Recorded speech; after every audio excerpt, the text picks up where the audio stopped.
তাআলা বলতেছে আমি তারে সম্মান করে 10টা পুরস্কার দেব। বলেন সুবহানাল্লাহ। 1 নম্বর পুরস্কার, যে ব্যক্তি ঈমানের সাথে সওয়াবের আশায় রোজা রাখবে, আল্লাহ তাআলা বলতেছে, আল্লাহ রাসূল বলতেছে, এই ব্যক্তির পিছনের সমস্ত গুনাহ খাতা আমার আল্লাহ তাআলা maaf করবে। বলে সুবহানাল্লাহ। শর্ত হলো ঈমানের সাথে। শর্ত কিসের সাথে? ঈমানের সাথে যেই ব্যক্তি রোজা রাখবে আমার আল্লাহ তাআলা পিছনের সমস্ত গুনাহগুলো maaf করে দেবে। বলেন সুবহানাল্লাহ। আসসালামু আলাইকুম ওয়া রাহমাতুল্লাহি ওয়া বারাকাতুহু।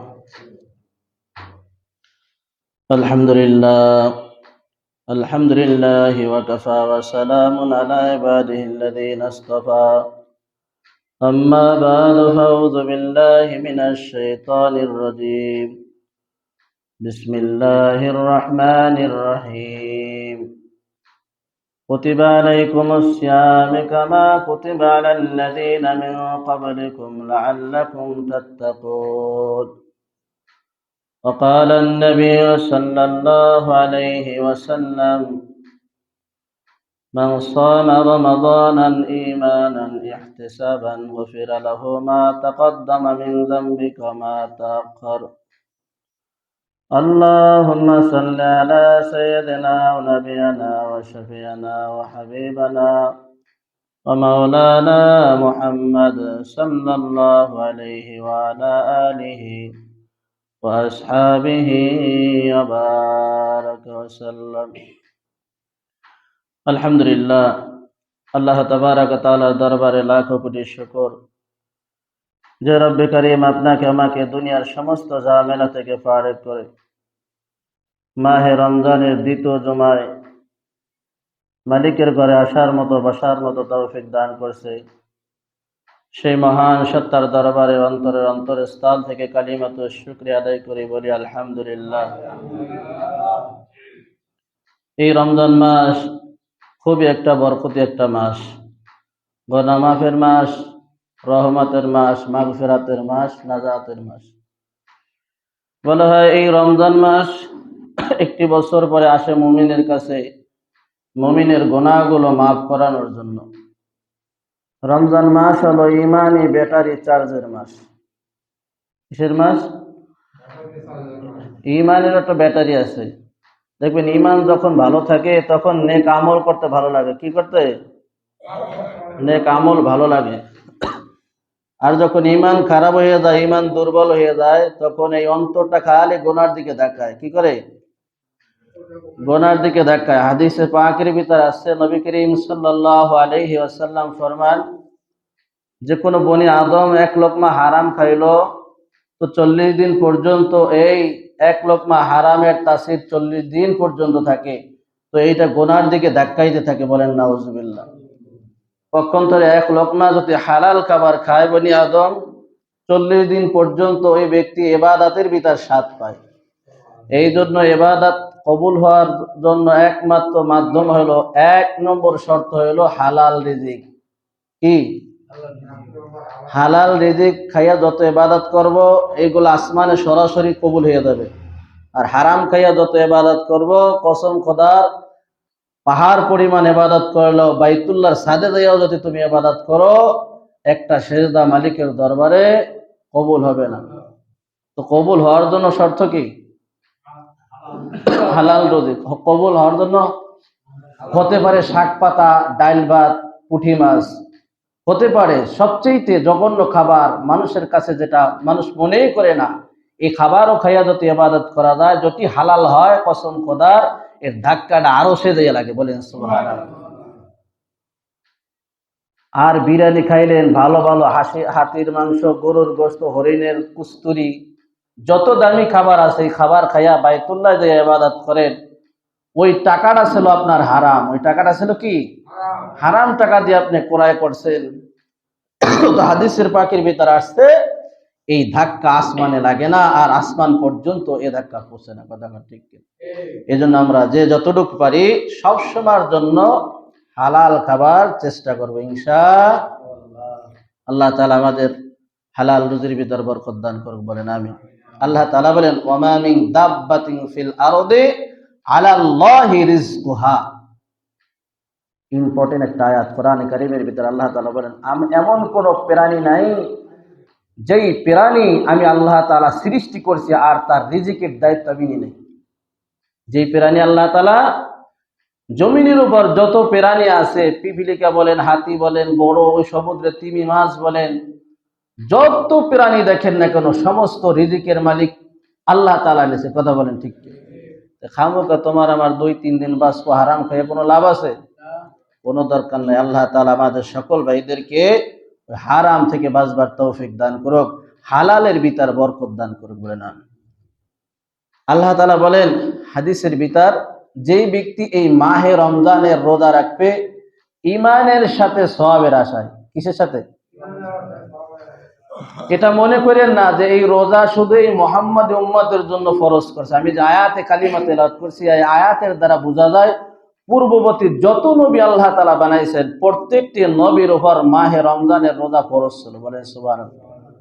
রমজানের রোজা ফরজ ছিল, রোজা ফরজ ছিল, তো রোজার কাইফিয়াত ধরন ভিন্ন ছিল। কোন নবীর 5টা, কোন নবীর 7টা, সর্বোচ্চ 11টা পাওয়া যায়। কয়টা? কিন্তু আমাদের নবী জনাবে মুহাম্মদুর রাসূলুল্লাহ সাল্লাল্লাহু আলাইহি ওয়াসাল্লামের জন্য 30 বা 29। বলেন সুবহানাল্লাহ। কয় কি রোজা বেশি দিয়ে জুলুম করছে? কয় না, রোজা বেশি দিয়ে আমাদের উপর আর তোমার উপর ইহসান করছে। বলেন সুবহানাল্লাহ। রোজা অবস্থায় একটা সেজদা দিলে এই সেজদাটা আল্লাহ তাআলার কাছে অন্যান্য মাসের চাইতে 70 সেজদার সওয়াব বেশি লেখা হয়। বলেন সুবহানাল্লাহ। দেবে তো আল্লাহ, দেবে কে? আল্লাহ তাআলা দেবেন। এই জন্য রমজান আমাদেরকে বেশি দিয়ে আপনার আমার উপর আল্লাহ তাআলা ইহসান করছে, বুঝাইছে খবরদার খবরদার বনি আদম, এরপরে কপালটারে পোড়াইয়ে কবরে আসিস না। এরপরে কি করিস না? কপালটারে পোড়াস না। আরে ঘর পড়লে হয় ছাই, কপাল পড়লে থাকে না কিছু। কপাল পড়লে কিছু থাকে?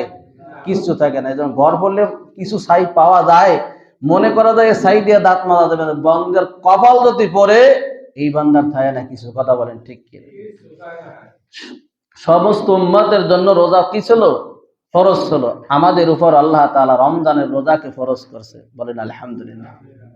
তো যেই ব্যক্তি মান সামা রমাদানান ঈমানান ইহতিসাবান গুফিরা লাহু মা তাকদ্দামা মিন যামবিক ওয়া মা তাআখার। নবী করিম সাল্লাল্লাহু আলাইহি ওয়াসাল্লাম বলে, যেই ব্যক্তি ঈমানের সাথে সওয়াবের আশায়, খেয়াল করেন, যেই ব্যক্তি ঈমানের সাথে সওয়াবের আশায় মাহে রমজানের রোজা রাখবে আল্লাহ তাআলা তাকে 10টা সম্মানজনক পুরস্কার দান করে। বলেন সুবহানাল্লাহ। আরে চেয়ারম্যান একটা পুরস্কার দেবে, সেই এতে 2 মাস আগে তো ফালাফালি শুরু হয়ে যায়। কথা কান ঠিক কিনা? আর আল্লাহ তাআলা এই কুল কায়নাতের মালিক আমার আল্লাহ জাল্লা জালালুহু, এই আল্লাহ তাআলা বলতেছে আমি তারে সম্মান করে 10টা পুরস্কার দেবো। বলেন সুবহানাল্লাহ। 1 নম্বর পুরস্কার, যে ব্যক্তি ঈমানের সাথে সওয়াবের আশায় রোজা রাখবে আল্লাহ তাআলা বলতেছে, আল্লাহ রাসূল বলতেছে, এই ব্যক্তির পিছনের সমস্ত গুনাহ খাতা আমার আল্লাহ তাআলা মাফ করবে। বলে সুবহানাল্লাহ। শর্ত হলো ঈমানের সাথে। শর্ত কিসের সাথে? ঈমানের সাথে যেই ব্যক্তি রোজা রাখবে আমার আল্লাহ তাআলা পিছনের সমস্ত গুনাহগুলো মাফ করে দেবে। বলেন সুবহানাল্লাহ। 2 নম্বর পুরস্কার, যে ব্যক্তি রমজানের একটা রোজা রাখলো আর এই অবস্থায় সে মারা গেল, আল্লাহ তাআলা বলে এর জীবনের গুনাহগুলো মাফ, এই ব্যক্তি জান্নাতি। বলেন সুবহানাল্লাহ। 3 নম্বর পুরস্কার, যে ব্যক্তি রোজা রাখে এই রোজাদারের মুখের দুর্গন্ধ আল্লাহ তাআলার কাছে মিসক আম্বারের চাইতে বেশি প্রিয়। বলেন সুবহানাল্লাহ। 3 নম্বর, যে ব্যক্তি একটি রোজা রাখিবে অথবা আল্লাহকে রাজি খুশি করার জন্য রোজা রাখবে, এই রোজাটা হবে একমাত্র শুধুমাত্র কেবলমাত্র আল্লাহ তাআলার জন্য। আমার আল্লাহ তাআলা বলেন আস-সাওমুনি ওয়া আনা আজজি বিহি, এই রোজা যেহেতু আমার জন্য, আর এই প্রতিদান, এই পুরস্কার আমি আল্লাহ তাআলা নিজ হাতে দান করব। বলেন সুবহানাল্লাহ। তো আল্লাহ যদি পুরস্কার দেয় তো কম দেবে না বেশি দেবে? নামাজের সওয়াব ফেরেশতার মাধ্যমে দেবে, যাকাতের সওয়াব ফেরেশতার মাধ্যমে দেবে, যত ইবাদত আছে শুধু রোজা বাদে সব ফেরেশতার মাধ্যমে বন্টন হবে। কার মাধ্যমে? ফেরেশতার মাধ্যমে বন্টন হবে। কিন্তু এই রোজার সওয়াবটা আল্লাহ তাআলা নিজ হাতে দেবে। কয় কি দেবে জানো?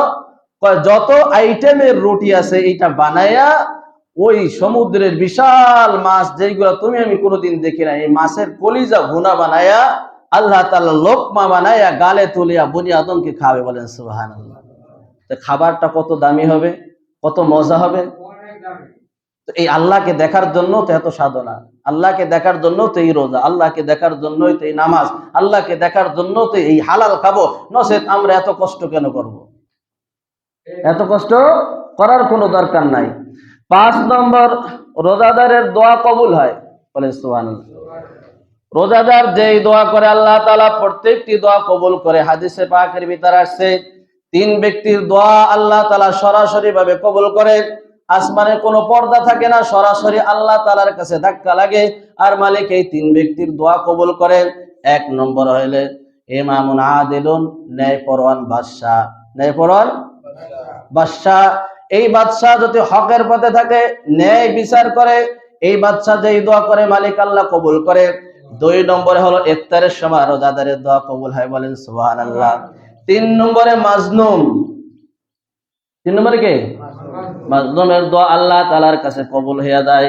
এই 3 ব্যক্তির দোয়া করার সাথে আরশের সাথে কোনো পর্দা থাকে না, কোনো হিসাব থাকে না, সরাসরি আল্লাহ তাআলার কাছে ধাক্কা লেগে যায়। কথা বলেন ঠিক কিনা? 6 নম্বর, যে ব্যক্তি ঈমানের সাথে রোজা রাখবে সওয়াবের আশায়, এই রোজা কিয়ামতের দিন শাফাআত করবে। কি করবে? এই কিয়ামতের ময়দানে এই রোজা ওই বান্দার জন্য শাফাআত করবে, বলবে হায় আল্লাহ, সুবহে সাদেক থেকে নিয়ে মাগরিব পর্যন্ত এই বান্দাকে আমি না খাই রাখছি। আল্লাহ, এই রোজা এত কষ্ট করছে, আমার জন্য কত কষ্ট করছে, দুনিয়ার সব কিছু বাদ দিয়ে রোজাটারে ঠিক রাখছে। আল্লাহ, এই রোজা যত সময় পর্যন্ত আল্লাহ একে জান্নাত না দেবেন, এই রোজা ওই আল্লাহ তাআলার সাথে ঝগড়া করবে। বলেন সুবহানাল্লাহ। এই রোজা রাখার দরকার আছে না নাই? আল্লাহ তাআলার কাছে ঝগড়া করবে।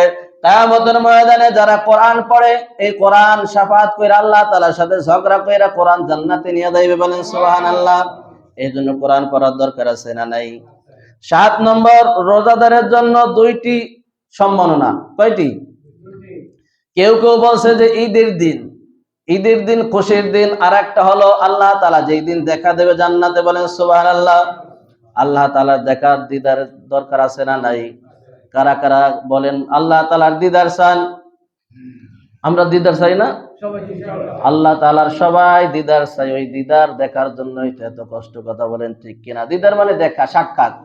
আল্লাহর দিদার, আল্লাহর দিদার, আল্লাহ তাআলা দেখা দেবে কিয়ামতের ময়দানে। 8 নম্বরে, রোজাদার জান্নাতে, জান্নাতে তার জন্য থাকবে একটা গেট। কি থাকবে? যেই গেট থেকে, যেই গেটের নাম হলো রায়ান। যে গেটটার নাম কি? রায়ান। এই গেট থেকে শুধু যারা রোজা রাখছে, আল্লাহু আকবার, তারা ব্যতীত অন্য কেউ ওই গেট থেকে প্রবেশ করতে পারবে না। বলেন সুবহানাল্লাহ। দুনিয়ায় দেখবেন বিয়ে শাদী হইলে অনুষ্ঠান হয়, অনুষ্ঠান হওয়ার সময় দেখবেন রাত্রে যখন কিছু কুত্তা থাকে বা কিছু চিকা যেগুলার বলা হয়, এইগুলো একটু কানা ঘষা বেশি করে কি করে না? তো মহিলারা কি করে? মহিলারা তো হাতের কাছে যা পায় তাই দিয়ে বাড়ি দেয়। দেয় কি দেয় না? বিলাই যখন ভাজা মাছ খায়, ওর জন্য কি স্পেশাল কোনো লাঠি আছে? স্পেশাল কোনো লাঠি নাই, যা হাতের দ্বারা পায়, খুন্তি পায়, কাশি পায়, দাওয়া পায়, যা পায় ওই দিয়ে বাড়ি দেয়। দেয় কি দেয় না? এই এমন ঘা দেয়, ঘা ব্যথা পাইয়া মাছ তলে যাইয়া শুইয়া চিত্তরিয়াতে। ওর তো কোনো হাসপাতাল নাই। হাসপাতাল আছে? আপনার আমার তো হাসপাতাল আছে। বিলাই কোনো হাসপাতাল নাই। দেখবেন ওর যত বড় অসুখ হোক না কেন, ওর কোনো হাসপাতাল নাই। আছে? কুকুরের যত বড় রোগ হোক, ওর কোনো হসপিটাল আছে? কোনো চিকিৎসা আছে? কোনো চিকিৎসা নাই। তো এই ভাজা মাছ খাইছে আর এমন বাড়ি দেশে নিয়ত করছে যে আর জিন্দিগি তার ভাজা মাছ খাবো না। এবার যে মাছের তলে 2-3টা গুড় দিয়েছে, এমনি ভালো ঠেক ভাজা মাছ খাবো না, তো আমরা খাবো কি? ওরা ভাইজা তবে আমরা যে আবার খাবো। কথা কান ঠিক? এটা হলো বিলাই মার্কা তওবা। এটা কি? কিছু মুমিন এইভাবে তওবা করে কি করে না? হ্যাঁ। তো এই বিলাই মার্কা তওবা দিয়া না হবে জান্নাত, না হবে জাহান্নাম। কথা কান ঠিক না? মুযাবযাবিনা বাইনা যালিকা, না হবে একুল, না হবে ওকুল, কোন কুল হবে না। তো এই মহিলারা কি করে? এমন ভাবে চিকা মারে, বাড়ি দেয়, চেঁচা করতে করতে মাঠ পরিষ্কার হয়ে যায়। কথা কান ঠিক? তো কিছু সম্মানের মানুষ দেখবে যে এত সম্মান কেন এদেরকে? আল্লাহু আকবার। আর তো একই সমাজে থাকতো, একই পরিবেশে থাকতো, এদের এত সম্মান, এত মর্যাদা। তো ওই কিছু মানুষ দেখবেন দুনিয়ায় রোজা রায় নাই, ওরা ওইখানে ঢোকার চেষ্টা করবে। কি করবে? আর ফেরেশতারা তো লাগাই রাখছে, ফেরেশতা এমন বাড়ি মারবে, নবী বলে ফেরেশতারা অন্ধ। ফেরেশতারা কি? ফেরেশতারা অন্ধ, ফেরেশতারা বধির, কানে শোনে না। সাহাবীর একটু ভয় হয়ে গেল। মুমিন কাফের সব এক ময়দানে থাকবে, মুমিন পাক কাফের এক ময়দানে থাকবে বিচার হওয়ার আগ পর্যন্ত। আল্লাহ তাআলা বলতেছে আলিয়াউমা নাখতিমু আলা আফওয়াহিহিম, এই আয়াতের আগে আছে আমতাজুল ইয়াউমা আইয়ুহাল মুজরিমুন। এই আয়াত যখন আল্লাহ তাআলা বলবে, হে জালিম সম্প্রদায় দাঁড়ায়, তোমরা আমার মুমিন বান্দাদের থেকে আলাদা হয়ে দাও, পৃথক হয়ে দাও, তখন ওই যারা বেঈমান, যারা ঈমান আনে নাই, তারা পৃথক হবে না, হইতে চাবে না। তখন আল্লাহ তাআলা বলবে, এ ফেরেশতারা এবার লাঠি টর্চারিং করো। কি করো? লাঠি চালাও। এখন সাহাবীরা বলতেছে, ইয়া রাসূলুল্লাহ, ইয়া হাবিবাল্লাহ, ওই মাঠে তো আমরাও থাকবো, কাফেররাও থাকবে, বেদিনরাও থাকবে, তখন আমাকে কি বাড়ি বুড়ি লাগবে না? আল্লাহ রসুল সুন্দর একটা মিসাল দিয়েছে। আল্লাহু আকবার। আল্লাহ রসুল কত সুন্দর ভাবে সাহাবীদেরকে বুঝাইছে। সাহাবীরা শোনো, এখানে যদি হাজার ধাতু থাকে, অর্থাৎ লোহা থাকে, তামা থাকে, বিভিন্ন জিনিস থাকে, কাঁচ থাকে, তো এখানে একটা চুম্বক যদি লাগানো হয়, কি লাগানো হয় বলো তো? এবার তোমরা কোন জিনিসটা, কোন পদার্থটা টানবে বলেন তো? আপনারা বলেন তো। একমাত্র লোহা বাদে আর অন্য কোনো ধাতু টানবে না, কারণ লোহার সাথে চুম্বকের একটা আকর্ষণ আছে, আছে না নাই? ওই লাঠির বাড়ি তার গায়েই লাগবে, যারা বেঈমান ঈমানদারের গায়ে কোনো বাড়ি লাগবে না। বলেন আল্লাহু আকবার।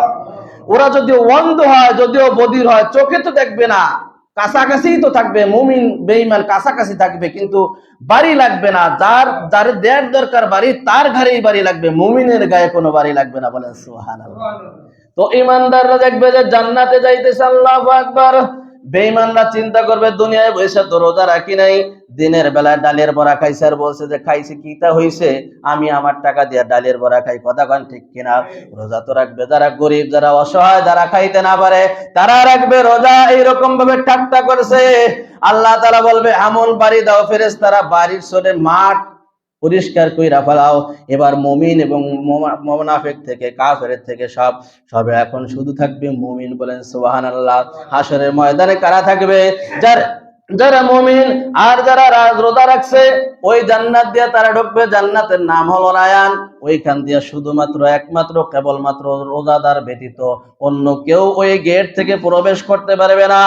9 নম্বরে যে ব্যক্তি ঈমানের সাথে সওয়াবের আশায় রোজা রাখবে, একটা রোজা রাখলো, এর অবস্থায় মৃত্যুবরণ করলো, এই 5 না 6 রোজায় যেন একটা গাড়ি অ্যাক্সিডেন্ট কইরা 20 জন যাত্রী মারা গেছে, আর 20 জন যাত্রী ছিল রোজাদার। বলেন সুবহানাল্লাহ। এরা তো শহীদ হয়ে গেছে। কথা বলেন ঠিক কিনা? যে ব্যক্তি একটা রোজা রাখলো আর ওই অবস্থায় মৃত্যুবরণ করলো, এই মৃত্যুটা সাধারণ কোনো মৃত্যু হতে পারে না, এই মৃত্যুটা হলো শহীদি মৃত্যু। বলেন না সুবহানাল্লাহ। এই মৃত্যুটা কি মৃত্যু বলেন? শহীদ মৃত্যু।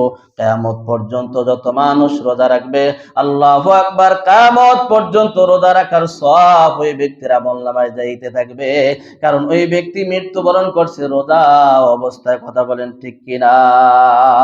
10 নম্বর, যে ব্যক্তি রোজা রাখলো আর এই অবস্থায় মৃত্যুবরণ করলো, এই ব্যক্তি রোজা অবস্থায় মৃত্যুবরণ করার পরে এই লোকটার মৃত্যু সাধারণ কোনো মৃত্যু হতে পারে না।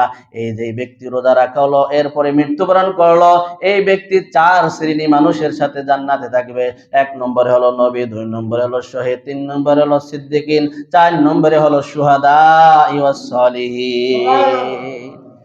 এই 10টা সম্মানজনক পুরস্কার আল্লাহ তাআলার পক্ষ থেকে যেই ব্যক্তি নাকি মাহে রমজানের রোজা রাখবে। কথা বলেন ঠিক? তো মাহে রমজানের রোজা রাখার দরকার আছে না নাই? আজকে 9 রমজান আমাদের কাছ থেকে বিদায় নিয়ে চলতেছে। কথা বলেন ঠিক? রমজান মাস, এই রোজা নিয়ে কোনো ঝামেলা নাই। রোজা নিয়ে কি নাই? কোনো ঝামেলা নাই। সমস্ত ইমামরা রোজা এটা মানে হয়, এটা ঠিক আছে, কিন্তু একটু ঝামেলা আছে তারাবি নিয়ে। কি নিয়ে? তারাবি নিয়ে একটু ঝামেলা আছে। কি ঝামেলা? কেউ বলে 8 রাকাত, কেউ বলে 20 রাকাত। 8 রাকাত নবী কয়দিন তারাবি পড়ছে? হাদিস থেকে শুনেন, নবী জীবনে হায়াতে 3 দিন তারাবি পড়ছে। কয়দিন? 3 দিন নবী তারাবি পড়ছে। নবী 3 দিন তারাবি পড়ার পরে চিন্তা করলো, আমি যদি এইটা সবসময় কন্টিনিউ ভাবে পড়ি, তাহলে মনে হয় আমার পরবর্তী উম্মত যারা আসবে তারা ফরজ বানাই নেবে। কি করবে? নবী 3 দিন তারাবি পড়ার পরে বলতেছে, হ্যাঁ আমার সাহাবীরা, তোমরা যে যেখানে বসে পারো এই নামাজগুলো আদায় করবা, তবে এই নামাজটা হলো সুন্নাত। এই নামাজটা কি? সুন্নাত। তবে রোজা রাখতে হবে ঈমানের সাথে সওয়াবের আশায়। দিনের বেলা রোজা রাখতে হবে, রাতের বেলা নামাজ পড়তে হবে। সুমু লাইলা ওয়া আকুমু নাহারা, কথা কন ঠিক কিনা? তো দিনের বেলা না রোজা, রাতের বেলা কি তারাবি, এটা সুন্নাত। নবী 3 দিন পড়ছে তারাবি। কয় দিন?